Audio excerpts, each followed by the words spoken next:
بسم اللہ الرحمن الرحیم۔ الحمد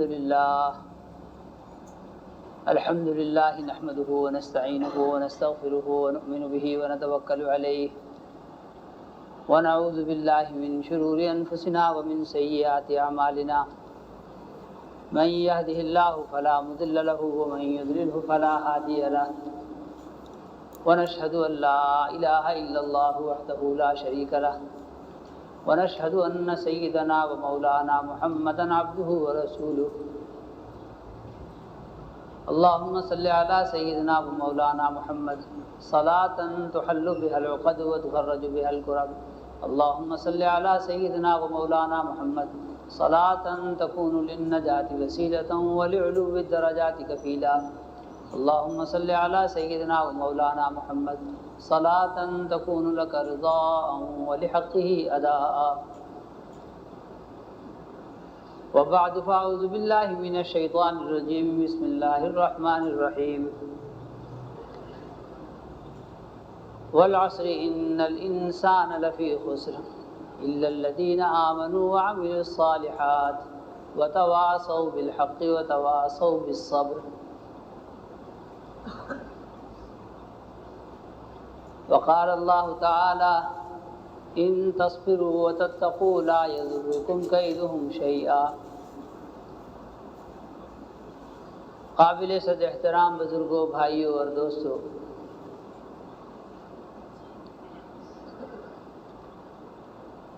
جناب رسول اللہ صلی اللہ علیہ وسلم کی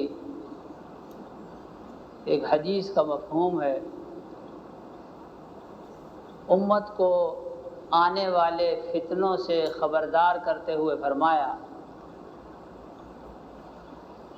کہ تم پر ایک وقت آئے گا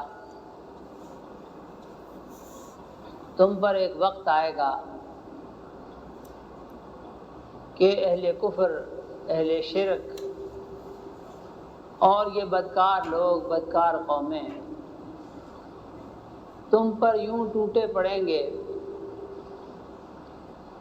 اور اس طرح تمہیں کھا جانے کے لیے ایک دوسرے کو بلائیں گے، پکاریں گے، جیسے دسترخوان والے دسترخوان پہ بیٹھ کے اپنے دوستوں کو، یاروں کو بلایا کرتے ہیں کہ آ جاؤ آ جاؤ آ جاؤ۔ دسترخوان پہ بیٹھ کے لوگ، دسترخوان ہے، کھانا کھلا ہے، مزے کا ہے، مرضی کا ہے، تو آس پاس میں آ جاؤ بھائی، تم بھی آ جاؤ، تم بھی آ جاؤ، تم بھی آ جاؤ۔ فرمایا تم پر ایسا وقت آئے گا، یعنی امت مسلمہ پر، کہ اہل کفر، اہل شرک، اہل عناد، اہل فساد تم پر یوں لوگوں کو بلائیں گے، اپنے اتحادیوں کو، اپنے دوستوں کو، اپنے ہم مذہب، ہم مسلک، ہم فساد، ہم عناد لوگوں کو کہ آؤ ان کو کھا لیں، نوچ کھائیں، ان کو تباہ کر دیں، برباد کر دیں۔ حضرات صحابہ اکرام رضوان اللہ علیہم اجمعین اس وقت جس ایمانی قوت میں تھے اور جس ایمانی تربیت کے ساتھ تھے اور اللہ کے وعدوں پر جو یقین کیے ہوئے تھے اور اللہ کی مدد کا جگہ جگہ اور آئے دن مشاہدہ کر چکے تھے، انہیں اس بات سے بڑا تعجب ہوا کہ یہ کیوں کر ہوگا۔ یعنی بڑی غیرت کی بات ہے غیرت مند آدمی کے لیے، کسی سے کہا جائے کہ تمہیں وہاں گھیر لیں گے لوگ اور وہ اپنے ساتھ چند لوگوں کو بلائیں گے اور مل کر وہ تمہیں ماریں گے اور ایسا کریں گے اور ویسا کریں گے۔ اب یا تو ڈرپوک آدمی ڈر جائے، سہم جائے، اور یا غیرت والا آدمی، جرأت مند آدمی اس کے جواب میں للکارے، وہ للکارا مارے اور کہے کہ کون ہے ایسا، کس میں ایسی جرأت ہے، کون ایسا کر سکتا ہے اور ایسا کیوں کر ہو سکتا ہے ہمارے جیتے جی۔ ہم اسے دیکھ لیں گے، سنبھال لیں گے، ایسا دونوں انداز ہو سکتے۔ تو خیر، حضرات صحابہ اکرام رضوان اللہ علیہم میں اللہ جل شانہ کی اس غیبی مدد کا مشاہدہ جگہ جگہ کر چکے تھے، جو اہل ایمان پر آیا کرتی۔ اس زمین نے بارہا مرتبہ اس کا مشاہدہ کیا، آسمان نے اسے بارہا مرتبہ دیکھا، اور یقین مانیے کہ زمین نے اپنے اوپر فخر کیا، اور اسے اپنا مقصد تخلیق سمجھ میں آ گیا کہ مجھے جو پیدا کیا میرے رب نے، تو میں کام آ گئی ایسے لوگوں کے کہ رب کی مدد ان کے ہاتھوں پر ظاہر ہوتی ہے، اور اللہ کی قوت کا وہ مظہر ہے، اللہ کی قوت ان کے ہاتھوں ظاہر ہوتی، ان کی چلت پھرت سے خدا کی خدائی کا بیان ہوتا ہے۔ تو خیر، انہیں یہ بات فوری طور پر سمجھ میں نہیں آئی کہ یا رسول اللہ یہ کیسے ہوگا، اس کا سبب کیا ہوگا، کیوں کر ہوگا۔ یہ ماحول ایسا تھا، معاملہ اس حد تک بڑھ گیا ہوا تھا کہ اس صورتحال میں اس بات کو سمجھنا ذرا مشکل بات تھی کہ جی یہ کیا بات ہے۔ ہم الحمدللہ ثم الحمدللہ ایمان اور اعمال صالحہ، اخلاق حسنہ اور حق تعالی شانہ کے ساتھ حسن معاملہ ہمارا اس نہج پر اور اس ترتیب پر ہے کہ ہم اس کا تصور بھی نہیں کر سکتے کہ ہم گویا کوئی کھانے کی چیز کی طرح سے پڑے ہوئے ہوں گے، اور لوگ ہم پر لوگوں کو اکٹھا کریں گے کہ آ جاؤ ان کو کھا لیں۔ ہم اتنے گویا بے بس ہوں گے جیسے کھانا پڑا ہوا ہوتا ہے، جب اس پہ کھانے والے پل پڑتے ہیں، کھانے والے کھانے کے لیے ٹوٹ پڑتے ہیں، تو کھانا احتجاج تو نہیں کیا کرتا، کھانا احتجاج تو نہیں کیا کرتا۔ ان سے کہے ارے بے غیرتوں کیوں کھا رہے ہو مجھے، میں تو فلاں کا مال ہوں اور میں تمہارے لیے حلال نہیں ہوں، اور تم لوگ عیسائی ہو اور ہم لوگ مسلمانوں کی مرغیاں ہیں، مسلمانوں کے بکرے ہیں، تم ہمیں کیوں کھا رہے ہو، اور ایسے اور ویسے نہ صحیح۔ وہ کھانا اور پھل اور کھانے کی جتنی بھی چیزیں ہیں، دسترخوان اور دسترخوان پر سب کچھ، ان میں سے کوئی چمچہ، کوئی پلیٹ، کوئی چیز احتجاج نہیں کیا کرتی، اور کھانے والے جیسے چاہا کریں ان کی ہڈیاں چچوڑ دیتے، ان کی ہڈیاں تک چوس جاتے ہیں۔ وہ کھانے کو کھائیں کھانے کی طرح سے، یا کھانے کو اجاڑیں اجاڑنے والوں کی طرح سے، جو بھی کریں کیا۔ اور پھر ایک فوری طور پر جو وجہ سمجھ میں آئی وہ سوال میں شامل کر دی، اور کہا کہ یا رسول اللہ کیا ہم اس وقت میں اتنے تھوڑے ہوں گے، اور ہمارے خلاف یہ اتحادی لوگ، اتحادی تو ان کو ویسے کہنا ہی نہیں چاہیے، فسادی لوگ اتنے زیادہ ہوں گے، اتنے زیادہ ہوں گے کہ وہ ہمیں یوں نوچ کھانا چاہیں گے۔ آخر کیا ہوگا، ہم اتنے کم ہو جائیں گے کیا؟ اور یہ کہ ہم اتنے کم ہیں اس زمانے میں بھی، لیکن اجی ہم میں سے ایک آدمی کفر کے مقابلے میں لوہے کا ایک پہاڑ ہے، پہاڑ۔ اللہ نے ایمان کی وجہ سے ان کی جرأتیں اتنی بڑھائی تھیں۔ کلمہ آزادی کا کلمہ ہے، کلمہ لا الہ الا اللہ محمد الرسول اللہ آزادی کا کلمہ ہے، واللہ یہ آزادی کا کلمہ ہے۔ ومن جور الادیان الى عدل الاسلام، اللہ ابتعثنا لنخرج العباد من عبادت العباد الى عبادت رب العباد۔ جتنا جتنا آدمی کلمے کو پڑھتا جاتا ہے، کلمے کو بکثرت پڑھتا ہے، کلمے کے مفہوم کو سمجھتا ہے، کلمے کی دعوت دیتا ہے، کلمے کی دعوت سنتا ہے، اور کلمے کے موافق اپنی زندگی ڈھالتا ہے، حق تعالی شانہ ویسے ویسے کلمے کی حقیقت اور کلمے کا نور اور کلمے کا یقین اس کے دل میں اتارتے ہیں، اور اس نور کا اتر جانا جیسے جیسے اترتا جائے واللہ واللہ ویسے ویسے آزادی کا لیول اور آزادی کا معیار اس آدمی کے جسم جان میں، طبیعت میں، دل میں، دماغ میں بڑھتا چلا جائے۔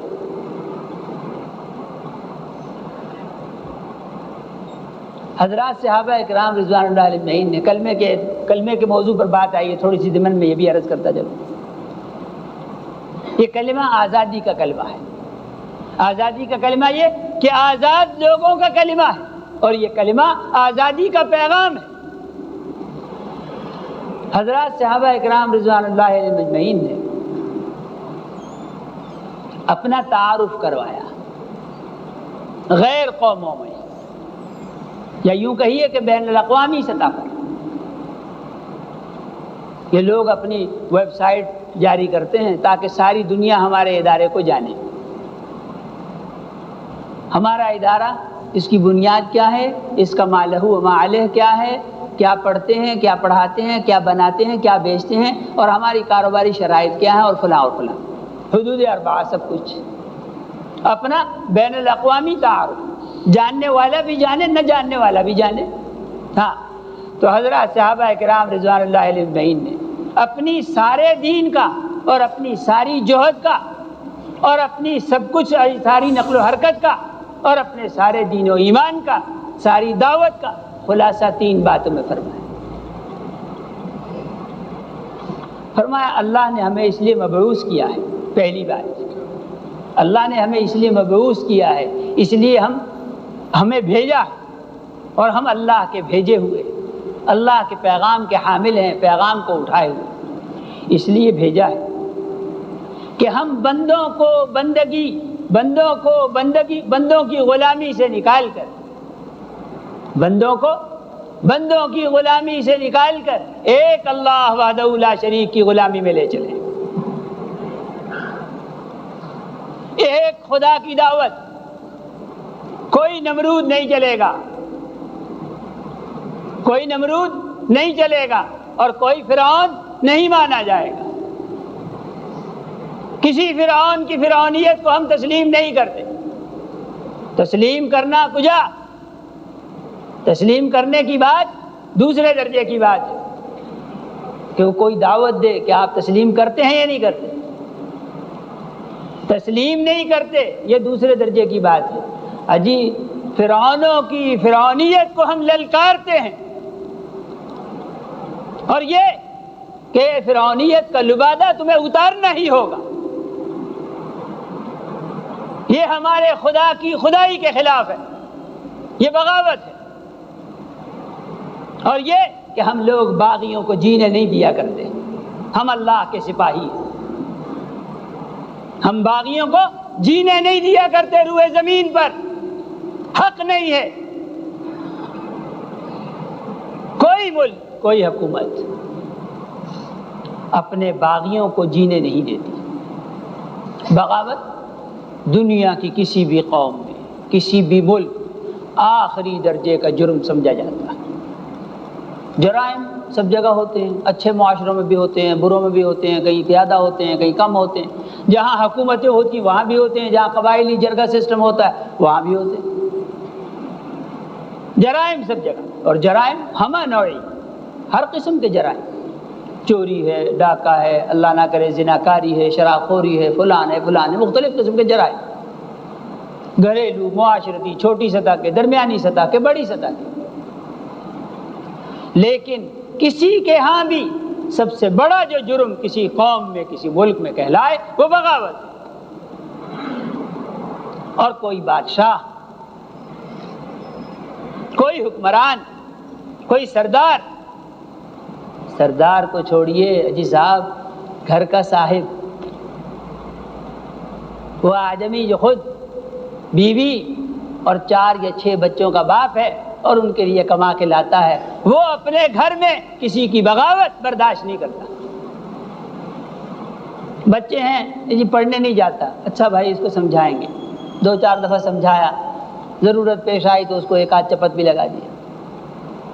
یہ کھانا نہیں کھاتا، یہ کہنا نہیں مانتا، یہ فلاں جگہ چلا گیا تھا، یہ فلاں جگہ سے دیر سے آیا تھا، یہ سب چیزیں چلتی رہتی ہیں۔ اجی سمجھتے ہیں سب لوگ، جنگلوں میں نہیں رہتے، گھروں میں رہتے ہیں، سب سمجھتے ہیں کہ بیٹا باغی ہو جائے، میں نہیں مانتا۔ جرم کی دنیا کی انتہا ہے یہ۔ چاہے بیٹا ایک چھوٹی چار دیواری 5 مرلے کی، 10 مرلے کی، 20 مرلے کی ایک چار دیواری میں ہو، یا کسی بڑے سے بڑے بادشاہ کے لیے، یہ چیلنج بہرحال دونوں ہی ایک ہی طرح کے، اور جرم کی نوعیت دونوں جگہ ایک طرح کی، ایک ہی جرم ہے، بغاوت۔ اگر ایک باپ اپنے بچوں سے یہ برداشت نہیں کرتا،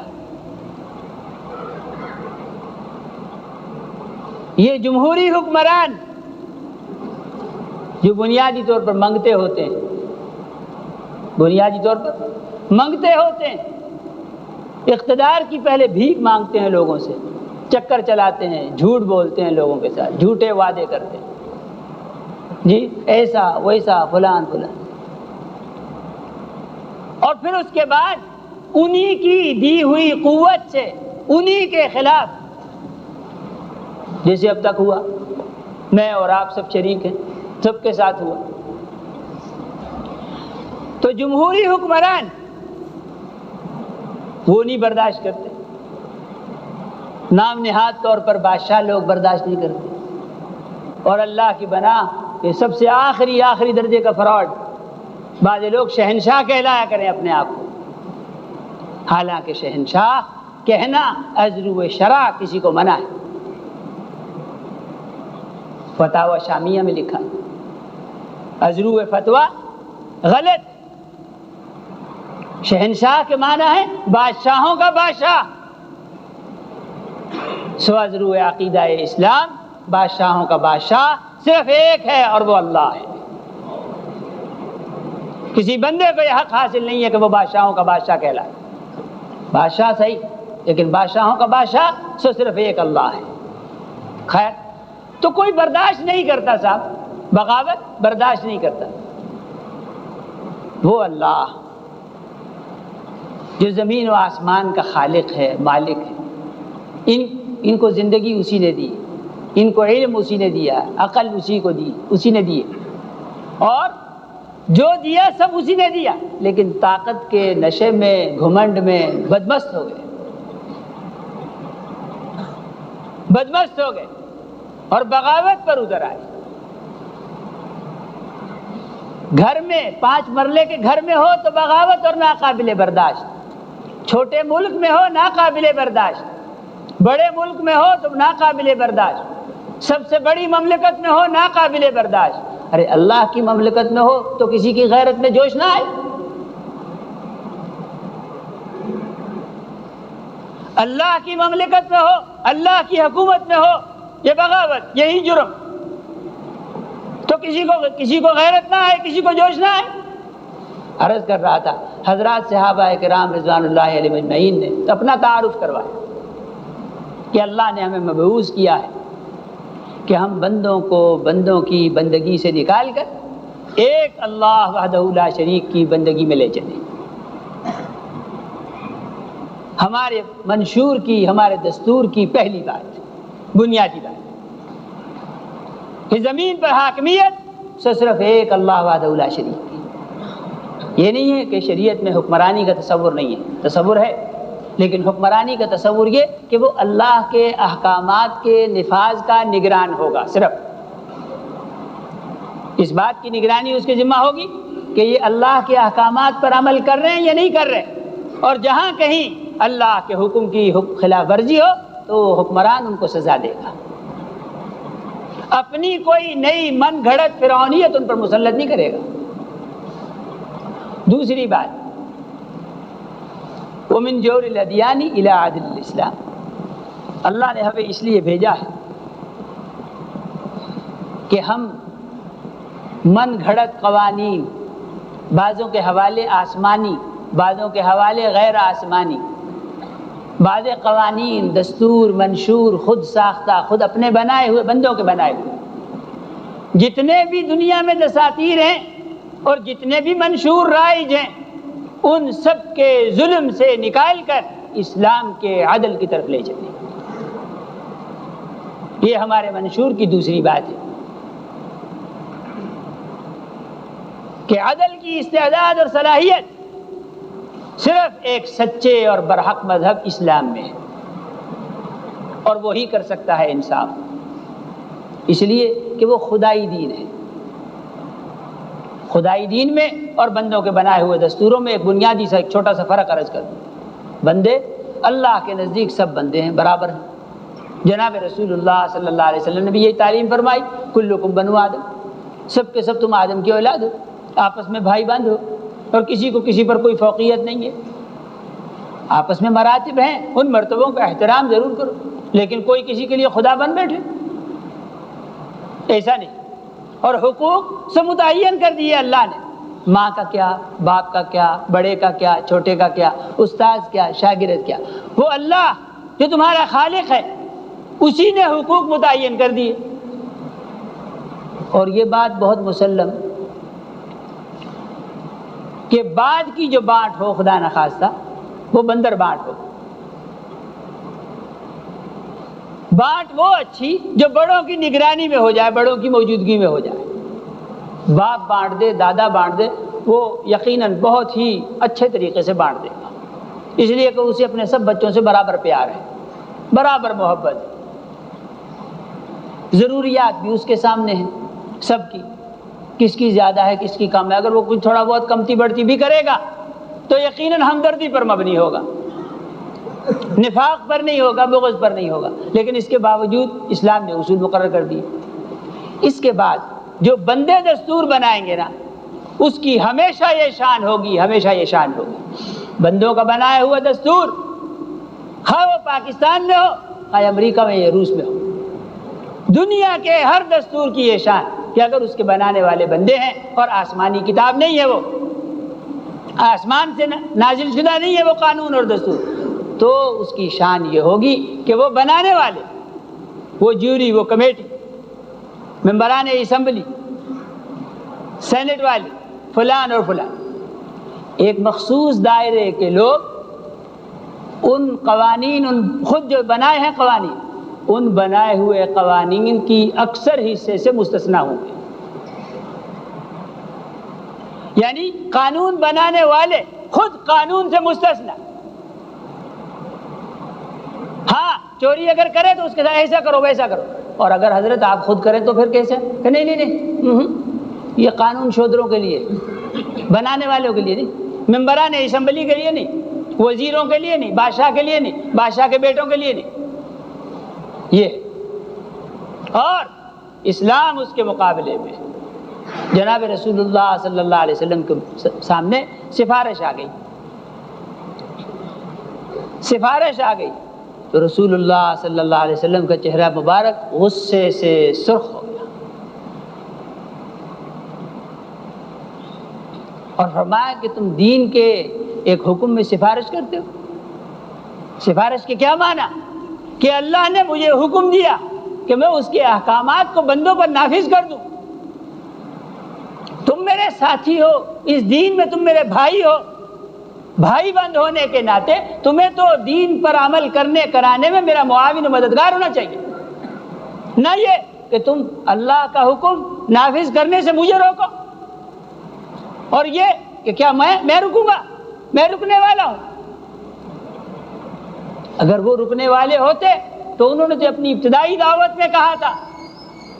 کہ میرے ساتھ جو تم معاملہ کرو، خوف کا، دہشت کا، وحشت کا، میں اپنی اس دعوت سے باز آنے والا نہیں ہوں، اور لالچ کا، فرمایا میرے ہاتھ پہ سورج رکھو، میرے ہاتھ پہ چاند رکھو، میرے لیے سونے اور چاندی کے پہاڑ اکٹھے کرو،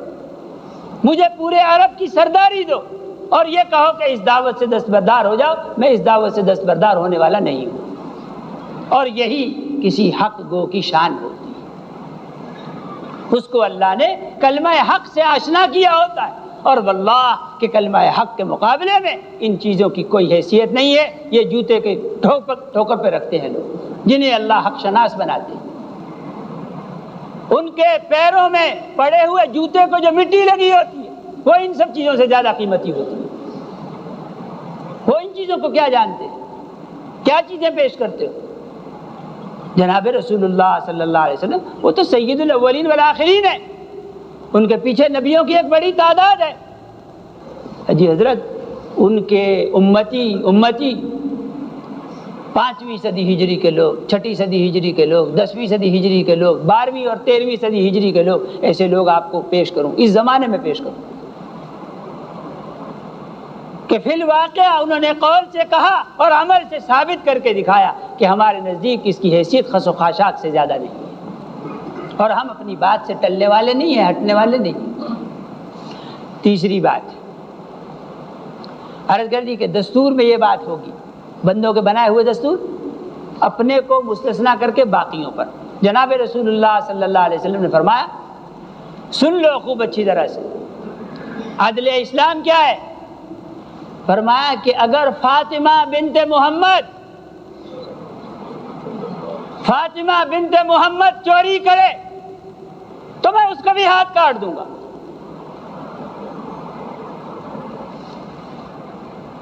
وہ بادشاہ دنیا کے بادشاہ نہیں ہے، وہ بادشاہوں کے بادشاہ کا سب سے آخری بندہ ہے، اور اللہ کے بعد سب سے بڑی ذات۔ کوئی بادشاہ بڑے سے بڑا ان کے جوتوں کی خاک کو نہیں پہنچتا، اور قانون سے وہ اپنی بیٹی کو مستثنا نہیں کرتا کہ قانون جو ایک عامی مسلمان کے لیے ہے وہی محمد کی بیٹی کے لیے بھی ہے، اسے کہیں عدل اسلام۔ تو ہم لوگوں کے بنائے ہوئے دستوروں اور منشوروں کے ظلموں سے نکال کر اسلام کے عدل کی طرف لے چلیں۔ تیسری بات، ومن ضیق الدنیا الی سعتها، کہ ہم دنیا کی تنگیوں سے نکال کر لوگوں کو اس کی وسعتوں کی طرف لے چلیں، اس کی وسعتوں کی طرف لے چلیں۔ یہ دائرہ در دائرہ، یہ دائرہ وہ دائرہ، یہ اور وہ اور فلان و فلان، دائرے نہیں، وسعتیں۔ یہ فلاں طبقہ ہے، یہ فلاں قوم ہے، یہ فلاں قبیلہ ہے، یہ تاجر پیشہ ہیں، یہ صنعت کار ہیں، یہ امیر لوگ ہیں، یہ غریبوں کی بستی ہے، یہ مہاجر ہیں، یہ جاٹ ہیں، یہ رائی ہیں، یہ فلان ہیں، یہ امریکی ہیں، یہ فلانے ہیں، یہ فلانے ہیں۔ تنگیوں کے مختلف نقشے، یہ کالے ہیں، گورے ہیں، تنگیوں کے جتنے بھی نقشے ہیں ان سب کو توڑ کر وسعتوں کی طرف، یہ وسعتوں کا اعلان، عالمیت، یہ اب جس کی طرف آ رہے ہیں، گلوبلائزیشن جسے کہیں، عالمیت، اس عالمیت کے چارٹر کا اعلان تو پہلے سے کیا تھا انہوں نے، حضرات صحابہ اکرام رضوان اللہ اجمعین نے اپنا تعارف میں کروایا کہ ہم تنگیوں سے نکال کر وسعتوں کی طرف لے جانے والے ہیں۔ عرض یہ کر رہا تھا حضرات کہ جناب رسول اللہ صلی اللہ علیہ وسلم کے اصحاب، انہوں نے عرض کیا کہ یہ کیوں کر ہوگا، یہ کیسے ہوگا؟ کیا ہم اس وقت بہت کم ہوں گے کیا کہ لوگ ہم پر یوں ٹوٹے پڑیں گے جیسے کھانے پر کوئی بھوکے پل پڑتے ہیں اور ٹوٹ پڑتے ہیں؟ فرمایا نہیں، تم کم نہیں ہوگے، تم بہت ہوگے، تم اس زمانے میں بہت ہوگے، لیکن بے حیثیت،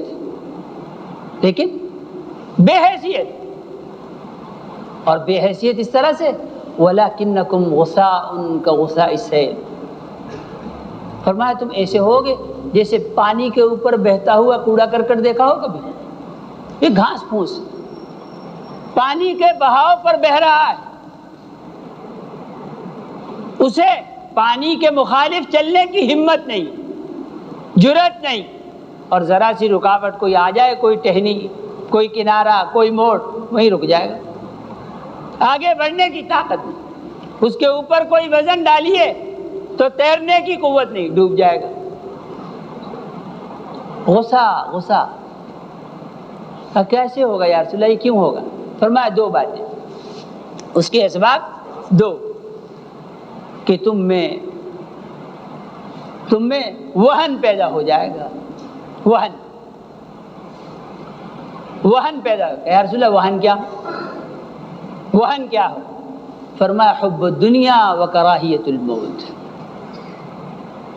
دنیا کی محبت، دنیا کے اموال، دنیا کے مکانات، دکانات، جائیدادیں، دنیا کی زندگی،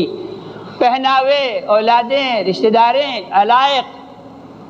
رشتے ناتے، یہ چلت پھرت، یہ آبادیاں کہیں اجڑ نہ جائیں، میں کہیں زندگی سے نہ چلا جاؤں۔ ارے بھائی چلے ہی جاؤ گے تمہارے چاہنے یا نہ چاہنے سے فرق نہیں پڑتا، چلے ہی جاؤ گے۔ چاہو اور اللہ کے لیے چاہو تو شہید کہلاؤ گے۔ یوں چاہو کہ میں مرنا چاہتا ہوں اور اللہ کے لیے مرنا چاہتا ہوں،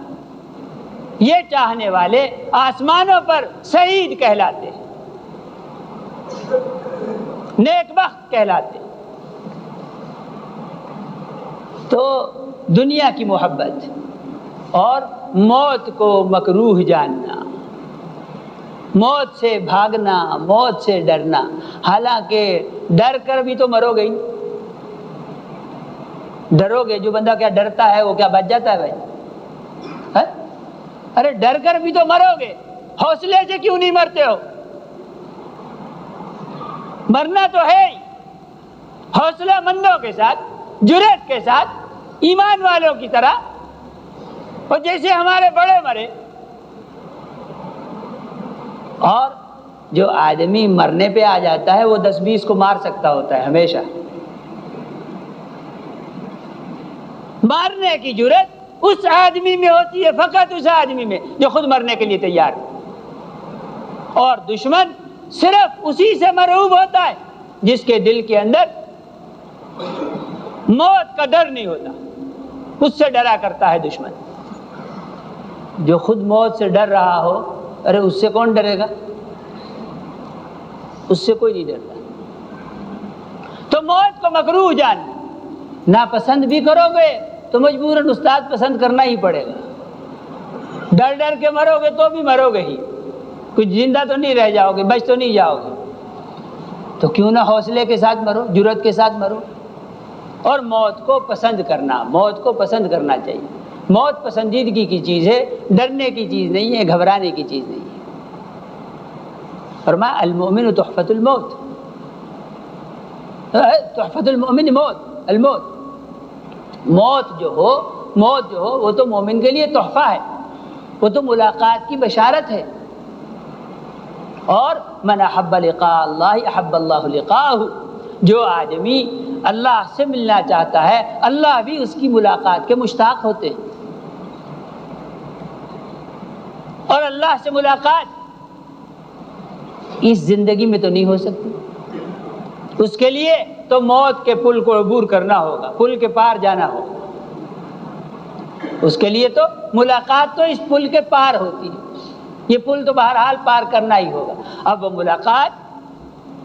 اچھی ہوتی ہے یا بری، وہ اس پر منحصر ہے کہ اگر تو کوئی آدمی اللہ سے ملنا چاہتا ہے تو اللہ بھی اس سے ملنا چاہتے ہیں، اور جو آدمی اللہ سے ملنا نہیں چاہتا، ومن کرہ لقاء اللہ،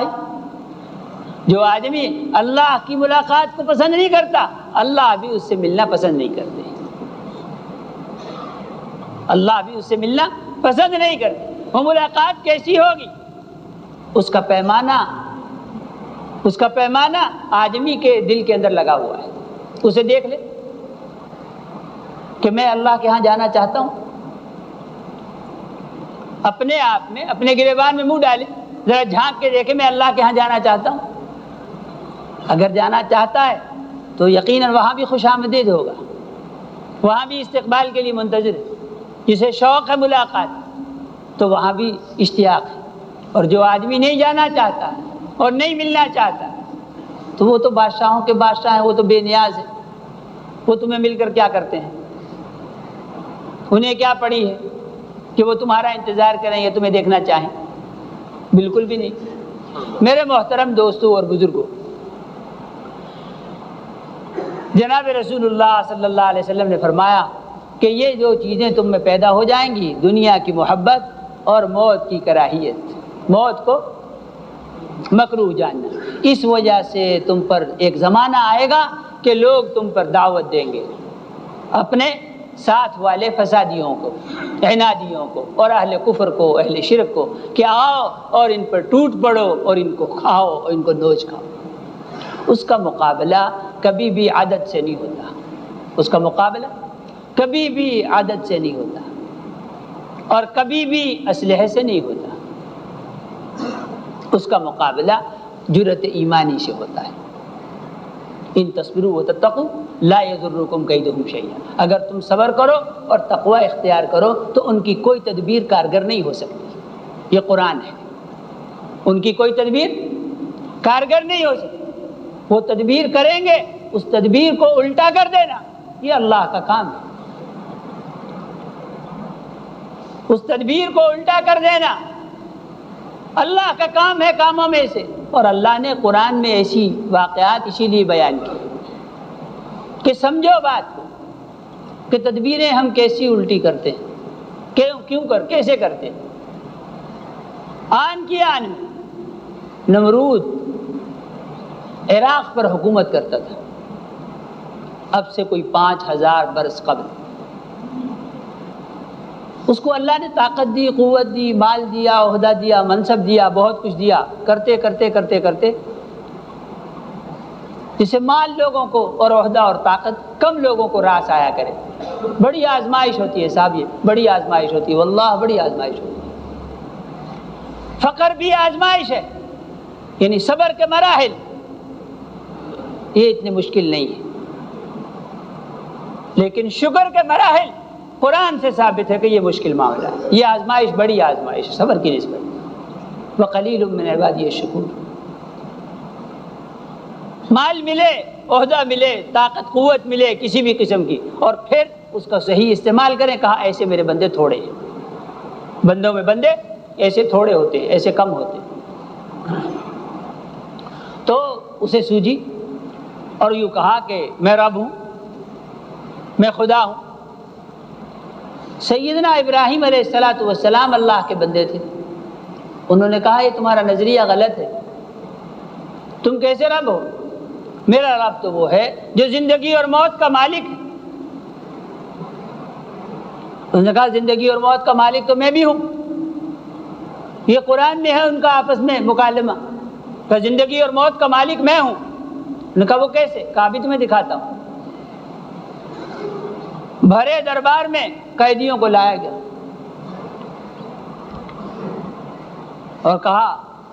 اس کا سر اڑا دو۔ بادشاہ کا اشارہ ابرو سے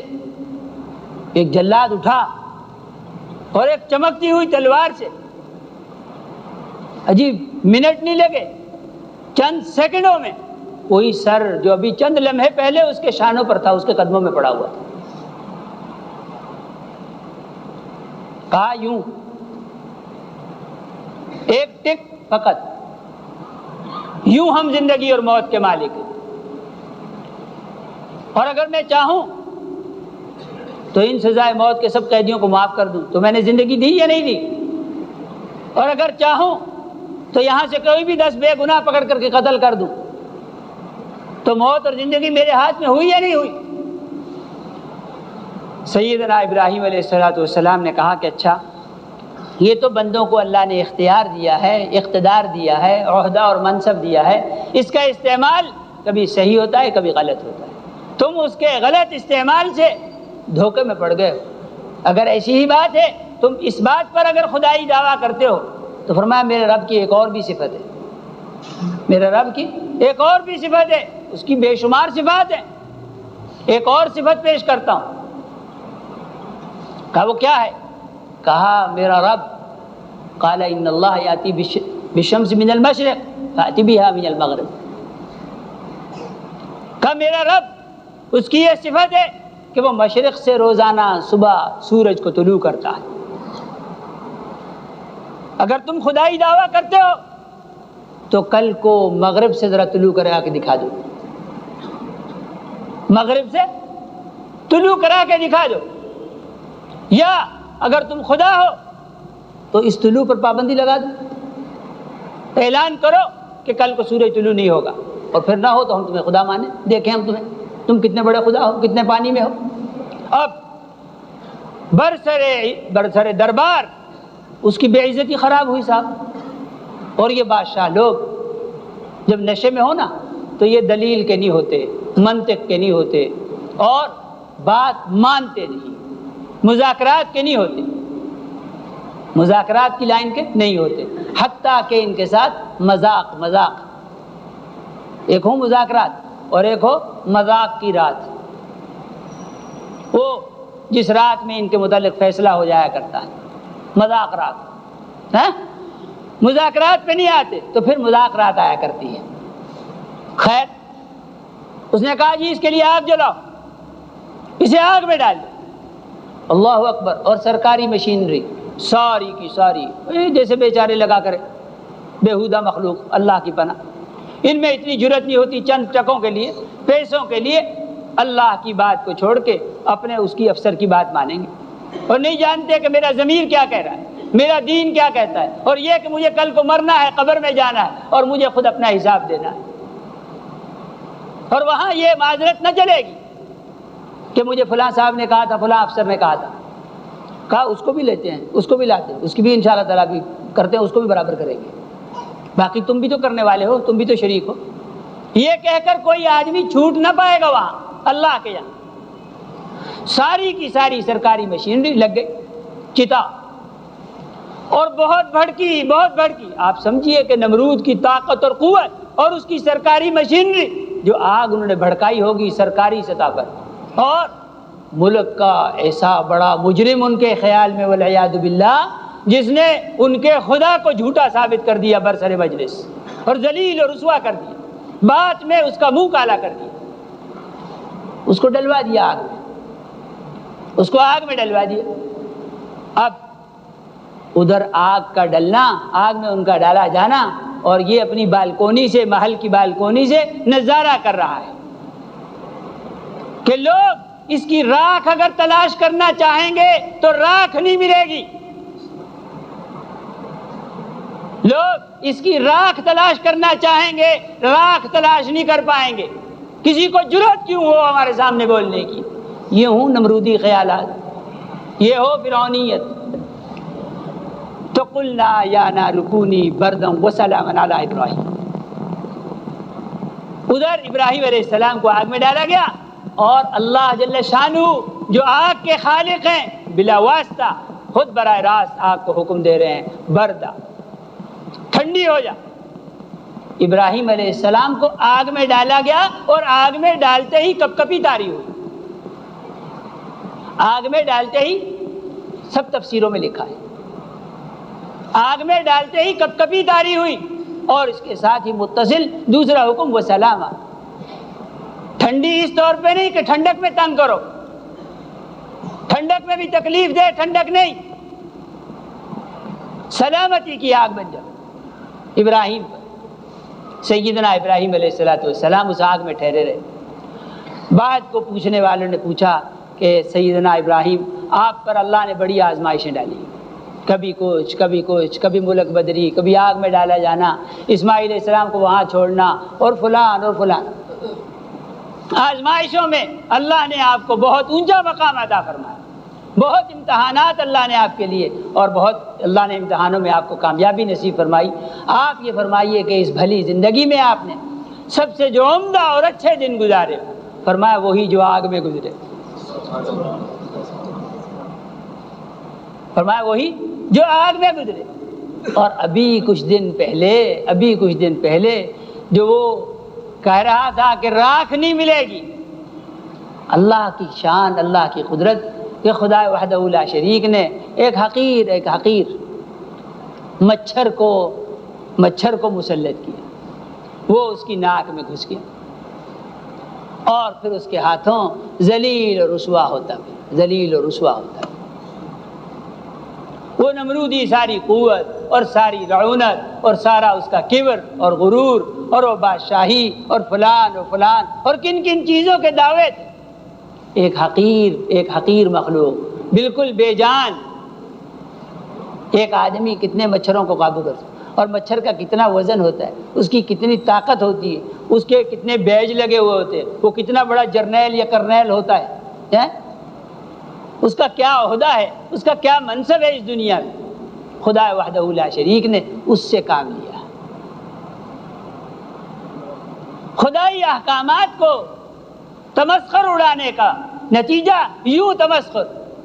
ارے وہ تمہاری اتنی بڑی بادشاہی اور اتنی بڑی حکومت اور اتنا غرور اور اتنا مان ایک حقیر مچھر کے ہاتھوں، ایک حقیر مچھر کے ہاتھوں سب ذلیل و خوار اور رسوا مکمل طور پر۔ میرے محترم دوستوں اور بزرگوں، یہ ان فرعونوں کو فرعونیت راس نہیں آئے گی، واللہ کے راس نہیں آئے گی کسی قیمت پر بھی۔ قطعی طور پر کسی مسلمان کا بحیثیت مسلمان کے کہ وہ مومن ہو اور کلمہ پڑھتا ہو لا الہ الا اللہ محمد رسول اللہ، میں عرض کروں کہ اس کے کسی ایک جسم کے بال پر قطعاً کوئی خوف نہیں ہونا چاہیے۔ اپنے اللہ کی ذات عالی پر پختہ یقین اور ایمان، لیکن اللہ کی مدد وہ وعدے ہیں، اس کے حق ہیں اور سچ ہیں، لیکن مشروط ہے اس کے ساتھ کہ تم ایمان اور اعمال صالحہ والی زندگی گزارو۔ ان کی کوئی تدبیر تمہیں نقصان نہیں پہنچا سکتی، وہ کتنے ہی ہوں تم پر غالب نہیں آ سکتے، کچھ بھی نہیں کر سکتے، کچھ بھی نہیں کر سکتے۔ ذلت اور خواری اور رسوائی ان کا مقدر ہے، اور فرعونیت اب دم توڑ رہی ہے انشاءاللہ تعالی۔ اچھی جگہ پہ آ کے پھنس گئے، بہت عمدہ جگہ پہ آ کے پھنس گئے انشاءاللہ۔ جہاں ان سے پہلے کا مزار بنا وہیں برابر میں دوسری قبر بھی انشاءاللہ کھد رہی ہے، تیار ہو رہی ہے، اور خود ہی مردہ اپنی قبر میں چل کے آ رہا ہے، اپنے پیروں سے چل کے آ رہا ہے انشاءاللہ تعالی بسم اللہ نے چاہا۔ آپ حضرات دعا فرمائیں اور اپنی زندگیوں کو راہ راست پر میرے دوست، ذلت اور خواری کے جتنے بھی نقشے ہیں سب کے سب اللہ کی پناہ سنت پر عمل پیرا نہ ہونے کی وجہ سے، جناب رسول اللہ صلی اللہ علیہ وسلم کا دامن چھوڑنے کی وجہ سے۔ ان کے دامن میں عزت ہے، افتخار ہے، نجات ہے، مغفرت ہے، ہدایت ہے، سب کچھ ان کی اتباع میں ہے، ان کی امامت میں ہے۔ ان کی اقتداء اختیار کی جائے اور ہر معاملے میں ان کو امام مانا جائے، ان سے محبت رکھی جائے۔ اللہ جل شانہ مجھے آپ کو سب کو عمل کی توفیق عطا فرمائے۔